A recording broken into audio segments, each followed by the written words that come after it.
Members of the nation's Puerto Rican community are expressing some outrage over a comedian's remarks during a Trump campaign rally in New York on Sunday. The comedian made controversial jokes about Puerto Rico and minorities during his appearance.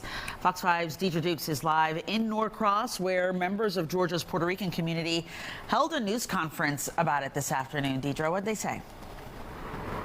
Yeah, those we talked to today tell me they are shocked and outraged by the remarks the comedian made on Sunday during the Trump rally.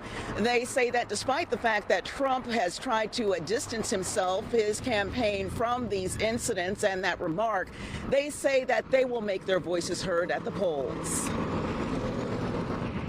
Comedian Tony Hinchcliffe and the Trump campaign continue to face backlash for the comedian's racist jokes about Puerto Rico and minorities during a Trump rally in Madison Square Garden Sunday. I don't know if you guys know this, but there's literally a floating island of garbage in the middle of the ocean right now.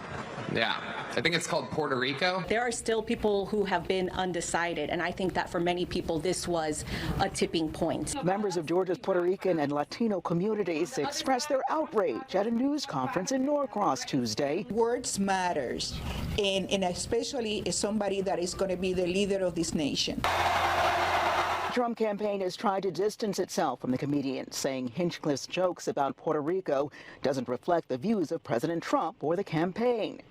Republican vice presidential nominee J.D. Vance downplayed the controversy on the campaign trail Monday. We're not going to restore the greatness of American civilization if we get offended at every little thing. Let's have a sense of humor and let's have a little fun. VP Kamala Harris condemned the Trump rally jokes and announced her plans to help boost Puerto Rico's economy.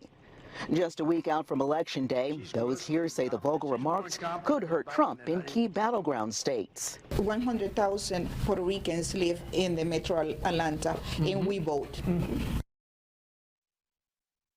And those here also say that, pointing out that Trump and his surrogates, this wasn't the first time that they have targeted groups with these types of remarks, and they are urging people to vote for Harris this election. Reporting live in Norcross, Deidre Dukes, Fox 5 News. All right, Deidre, thank you so much.